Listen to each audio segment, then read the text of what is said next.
win or lose, I don't care, have fun. Play dominoes, and usually I lose, so I'm used to it. But listen, we've got this chili cook-off. And my competitive nature comes out when I cook chili. And last year, I believe me and Lee tied. And I think the votes might have been skewed in his. See, I was going to win because I voted for myself. And then Lee said, oh, I'm not going to vote. And then he voted for himself, and all of a sudden we're tied. So, and that's how I remember it. He may remember it differently. I think we both welcome someone to come and try to break our tie, or maybe someone to make better chili, because I love chili, as you can tell.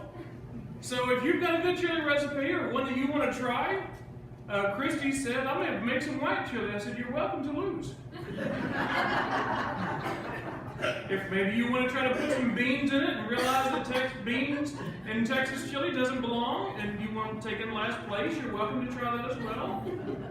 Bobby Jones is not here. She's out in Mississippi, but last year she was bringing in her big old pot of California chili.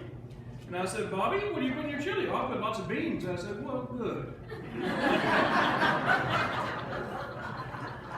So I'm trying to drum up some competition, as you can see. Now, Rosa, last year, as I said, won first and second place in the salsa contest. I'm not even going to try to compete with that. But some of you, I know James, you did pretty good last year. You got to step it up this year. We've got a pie contest, and I think everybody wins in that. But we've also, this year, Christy wanted to add ugly sweater contest, and I know all of us have ugly Christmas sweaters. So by all means, wear them. And if you've made one yourself, that's even more special. But that's coming up pretty soon. Look at the church calendar. It's on the wall in the back to know when. And something I did not add to the church calendar was Christmas caroling, because Rosemary, I forgot when you said you wanted to do it. 16th. The 16th. Saturday. December the 16th on Saturday. So write that in your calendar. I'm probably going to forget it. Sunday. Sunday. Okay. Sunday, December 16th. Christmas caroling after church in the evening. So, thank you. I want to brag on Ismail for a second. Izzy taught class this morning. I've been bragging on Kyle and DeMonte, and this morning Izzy did a very good job with Jacob and Esau. And I have noticed a theme that when some of our young men teach lessons, it's about sibling rivalry in the Old Testament. So Jacob and Esau, we had a great class this morning from that. So I'm proud of Izzy. Make sure you pat him on the back when you see him later. Turning your Bibles to Luke chapter 10. And while you're turning there, I want to warn you that I'm going to tell a bad joke. Not like a bad joke, but it's one of those where you go, oh, one of those type of preacher jokes. So a little boy and a little girl were singing Silent Night, their favorite Christmas carol, one Sunday evening. And the little boy concluded by saying the words, "Sleep in heavenly beings." The sister elbowed him and said, "That's not the right words. It's heavenly peas." See, I warned you ahead of time so you laughed.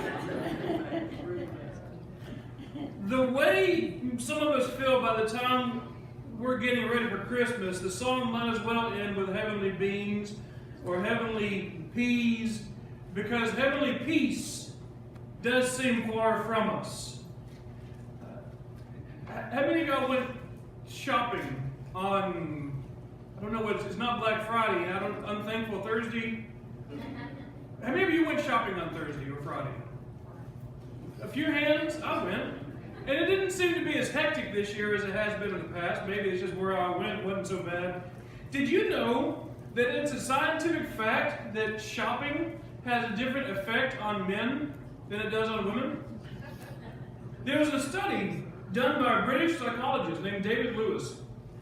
He said that shopping is hazardous to men's health. He tested volunteers between 22 and 79 years old and sent them Christmas shopping, recorded their blood pressure rates and their heart rates, and he found that the men who went shopping, that their blood pressures rose to that which you'd expect to see from fighter pilots going into combat. The same test, he said, only 1 in 4 women showed any significant stress from shopping. It can be a very stressful time of year. I found another little story about a few days before Christmas, 2 men in Florida decided to go sailing while their wives went Christmas shopping. While they were out sailing, a terrible storm came and they had a hard time keeping the vessel under control. As they were maneuvering back to land, the boat got grounded on a sandbar. They actually had to jump overboard and push with all their might to get the boat to deeper water. As they were pushing, the wind was blowing terribly, waves were crashing upon them. They were soaking wet, knee-deep in mud. And one of the guys looked to his buddy, said, "You know, this sure beats Christmas shopping, though." But you know, we're coming to a time of year when this greatest season of the year should bring joy and warmth to our hearts. Instead, it honestly sometimes brings a lot more stress and headache and depression. I would not be surprised if a few of you this morning were actually dreading these next few weeks instead of looking forward to them. I found a list of potential things that could happen this time of year that could steal your peace and joy. See if any of these ring a bell for you. Shopping for gifts, going to the holiday parties, putting up decorations, cooking a meal, wrapping the gifts, making enough cookies and breads to give away, buying a tree, fighting the traffic, having enough money to buy gifts, if married, figuring out when to celebrate both sides and both sets of parents without offending either. All the stores are out of the one gift you're looking for. Those 3 most frightening words, some assembly required.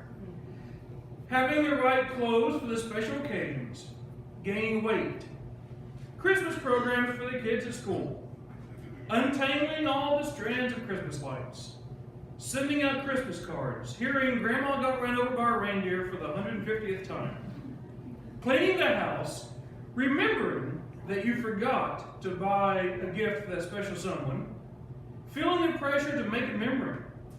Knowing the year is coming to a close and you didn't accomplish what you intended to. Facing relatives that you don't get along with. All your work is due on a rapidly approaching December 25th deadline. Knowing that you may spend Christmas alone. Those 3 often overlooked words. Batteries not included.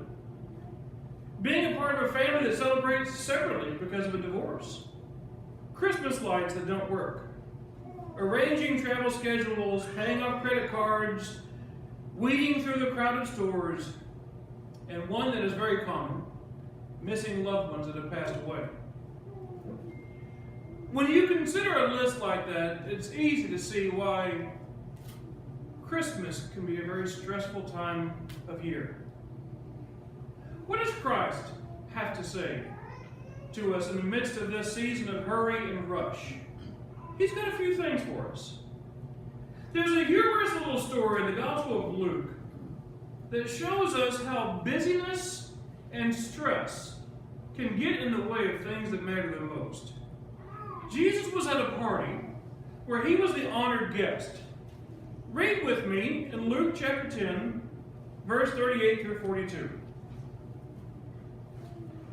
Now, as they went on their way, Jesus entered a village, and a woman named Martha welcomed him into her house. And she had a sister called Mary, who sat at the Lord's feet and listened to his teaching. But Martha was distracted with much serving. And she went up to him and said, "Lord, do you not care that my sister has left me to serve alone? Tell her to help me." But the Lord answered her, "Martha, Martha, you are anxious and troubled about many things. But one thing is necessary. Mary has chosen a good portion, which will not be taken away from her." I love to study the difference between Mary and Martha. If there was ever a first century odd couple, it's Mary and Martha. You have Martha, a type A personality. Everything has to be prim and proper in its place. Everything has to be perfect. She has to be able to control everything she does. I see that some of you are nodding the Martha next to you. And then there's the Mary. Throws her socks on the floor. Does not care about the mess that's around her. Lives for the moment. Enjoys the moment. Is easygoing, is relaxed, is flexible. Doesn't get bent out of shape when things don't go her way. This is a unique set of siblings. Now, today, I want us to focus just on how Jesus deals with the stress of this situation. Notice that Martha said, "Lord, don't you care that my sister has left me to do the work for myself? Tell her to help me." We might read that and be tempted to think that Martha was wrong. I don't necessarily think that's true. Martha seems to be a very gifted lady. And she has a very honored guest in her house. The Messiah is on her couch. And she wants to use her gifts in a way that brings honor to him. Now, we all know Marthas. They care about you. They care about your feelings, your opinions. They care about your comfort. They will go out of their way to make sure you're comfortable. They usually live in clean houses. They have organized pantries and sock drawers. They always bring a dish to the potluck, usually more than one. They make coffee for their guests. They never sit down while you're in their house because they're constantly serving. So, she's walking into the living room with likely a first century version of chips and dip, and she finds her sister Mary sitting there on the floor, cross-legged and starry-eyed, gazing up at Jesus, and more importantly, she's not helping. Did that happen to any of you this Thanksgiving? You wake up extra early to go into the kitchen to start the turkey and start the cornbread, start making everything that needs to be done so that you can eat by a decent hour. And you come out to check on the kids and you find your sibling watching the parade instead of helping. Then later, while you're doing dishes after the meal, you look out the window and see that she's asleep on the porch and you're working by yourself. How would that make you feel to know that you went through all this work, making everything perfect, and she didn't even help? So Martha has been slicing and dicing, cooking and cleaning, sweating and searing, and her sister Mary is sitting on the floor in the living room. And maybe at first she goes to give subtle hints. First, a head nod. And then, "Mary, I'd like to see you in the kitchen." And when that doesn't happen, you get an angry glare every time she comes out. And finally, it's time to pull out the big guns and tell Jesus to get involved. Why does she go to Jesus? You see, this is his party. He's the honored guest. If he wants to be pampered like he deserves, then he needs to send Mary in to help. Poor Martha is at her wit's end. She's stressed. She doesn't know how to make things perfect, but that's her goal. You see, stress is your body's alarm system. It's telling you something's not right. Everyone experiences stress from time to time. It comes from being annoyed, from feeling threatened, from being prodded, from getting excited or scared or worried or hurried or angry or frustrated or opposed or criticized, insulted, or maybe from having unmet expectations. Being stressed is like stretching a rubber band. I brought a few with me. The way I can tell who's awake and who's asleep. You see, I told myself I was going to shoot one. Rosemary, you get it. I got another one for over here. Let's make it further. So rubber bands are fun to play with, and they're useful tools. And if you stretch one far enough, you know what it does. It breaks. And if you take one and you stretch it far and you hold it long enough, it gets thin. We're a lot like that, aren't we? But we all have to go through our moments of stress where we are stretched and we are pulled, and when we find comfort, we go back, we decompress.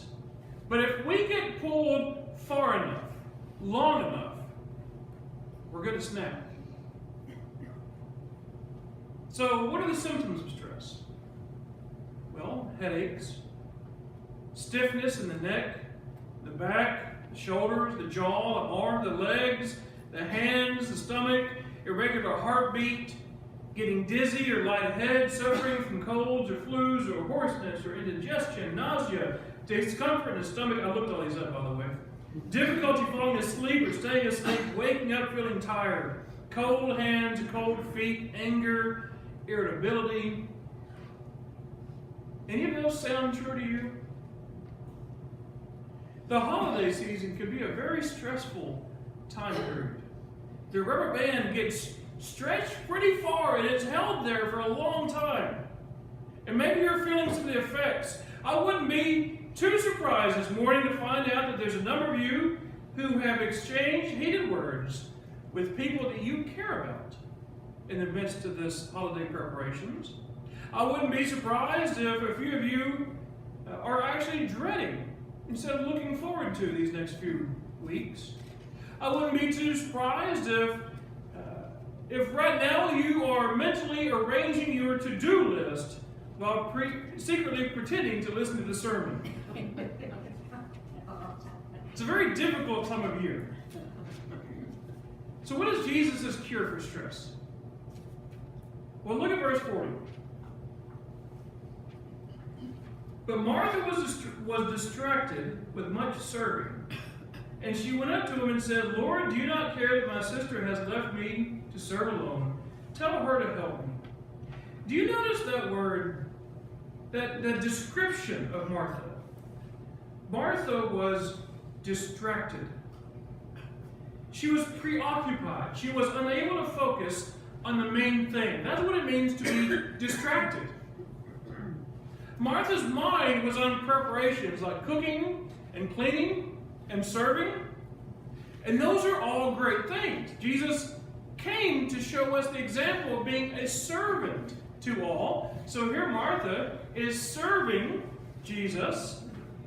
But the problem is she's focused on the wrong things.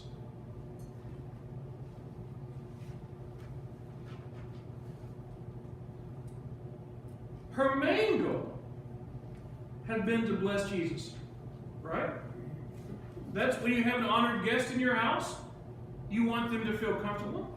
You want them to feel welcomed. You want them to feel honored.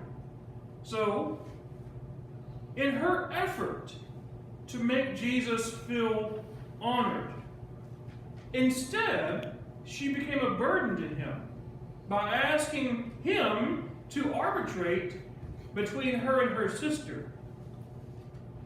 We can become like Martha when we get so distracted by all the seemingly necessary things that we miss the point. She had focused on the wrong priority. She neglected what was most important. And so, she comes to Jesus, and much to her shock, and I'm sure Mary's shock as well, Jesus said, Martha, this is probably the only time either one of them had ever been told this. Martha, why can't you be more like your sister Mary? Now, it would be very interesting to do a character study on Mary. We can't say for sure, but it's entirely possible that this is the same Mary who had had the 7 demons cast out of her, who the Bible calls a sinful woman, which is usually a sign that she was a prostitute. I can't say that for sure. I think you can make the connection, but I can't say for certain. Martha, why can't you be more like Mary? Now, what is Mary doing? Well, she's just sitting there. and she's adoring Jesus. And she's hanging on to every word that he has to say. Spending time with Jesus, according to Jesus, is more important than the preparations, and the cooking, and the cleaning, and the serving, and the working, and everything else. But Mary has her priorities right. So let me say this. During this holiday season, we're going to be focused on a lot of different things. We're going to be organizing parties, making chili, finding the perfect gifts, cooking a lot of great food. But if we aren't careful, then we can become distracted and take our attention off of Jesus and totally miss the point. We should never get so busy with the outward things that we neglect the quiet and peaceful worship of our Lord. A lady named Lucinda Norman wrote an article back in 1996 called An Atmosphere of Calm. And she describes her Christmas shopping experience at a busy mall. She said people had been pushing and elbowing and cutting in front of her all day, hardly able to take it anymore. She says, during a 10-minute special, 10% off the already 25% marked down price, a woman grabbed a lace tablecloth from her hands. She looked at her straight in the eye and grunted, "Mine!" and yanked it back. She said, "I won." By 4 o'clock in the afternoon, her mood was belligerent. At a mall restaurant, she met some friends and flagged down a server and said, "I need a hot tea now." The lady snapped back and said, "I'm not your server, wait your turn." She said, "Lady, I have been waiting my turn all day, bring me my tea." But the waitress ignored her. A few moments later, a friendly young man came by her table smiling. "Hi, I'm Rob, your waiter." And after he took the order, she noticed that Rob stopped to help the rude waitress with her tray. He greeted the other customers and staff. In the midst of dozens of hurried shoppers and restaurant staff, he conducted himself in a polite, unhurried atmosphere of calm. When he was refilling her tea, Lucinda noticed a silver ring on his right hand made of connected letters. After he looked away, she said to the other ladies at the table, "Did you notice that the server is wearing a ring that spells Jesus?" From that moment, her attitude changed. This one young man's example had reminded her of the peace that Christ came to bring. He had apparently spent time with his Lord. So for the rest of the day, she enjoyed shopping. She opened doors for others. She let people stand in front of her at the checkout line in a totally new atmosphere of calm. How can we be calm in the midst of stress? How can we be like Mary and be pleasing to Jesus? Well, here's a good place to start. Write out a list of everything that you're worried about. This doesn't necessarily only apply to Christmas. Write out a list of all of your anxieties, all of your worries. And then go through the list and determine what things are necessary.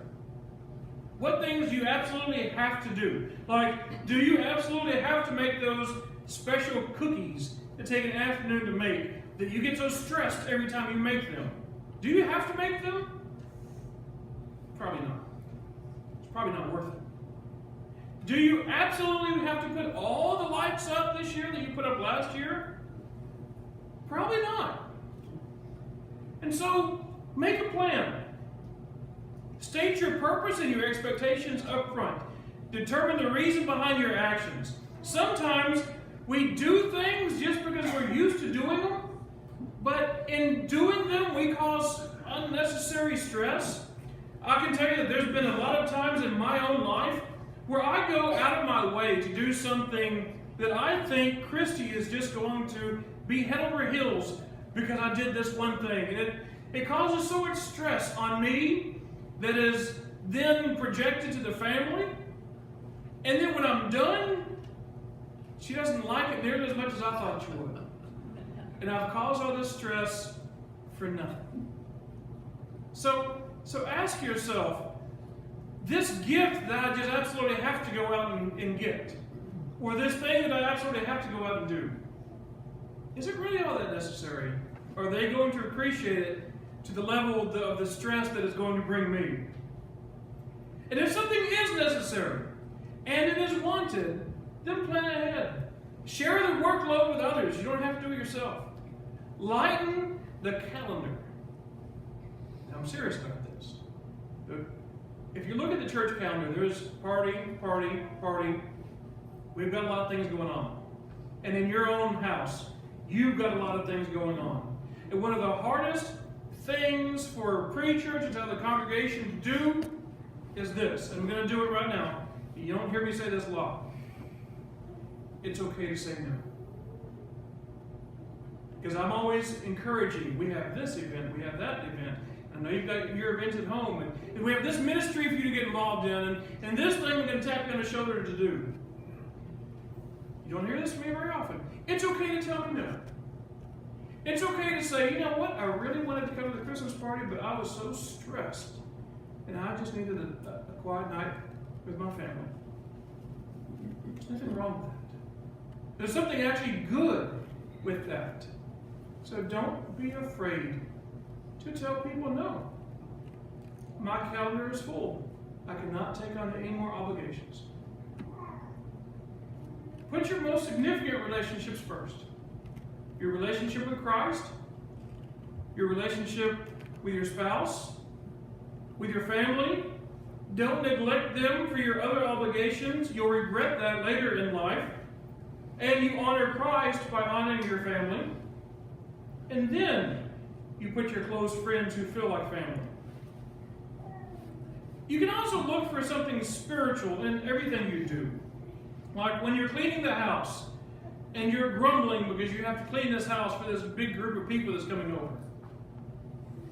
Well, maybe you could think house cleaning is like preparing our hearts for Christ to welcome Him. Gift giving is the ultimate gift. Reminds us of the ultimate gift of salvation. Or we serve just like Jesus serves His disciples. Maybe something else you could do to de-stress yourself is to focus on other people. Because in a way, and I read this week and I'm still chewing on it, but in a way, the anxiety that we feel is because we're completely focusing on ourselves. That we focus on my stress, and I focus on my to-do list, and my worries. And if you're focusing on yourself, that leaves very little of yourself to focus on other people. So make an effort to focus outwardly and how you can bless others. Maybe more than how you can bless yourself. The holidays don't have to be the most stressful time of year. As long as we're like Mary and focus on the things that are most important. I know this has not been an evangelistic sermon by any means, but this morning we do want to offer heaven's invitation. If we as a church can help you, if we can pray for you, if you're not a Christian but would like to become one, this morning is a great time to do that. We can help you in any way. Why don't you come down as we stand and sing.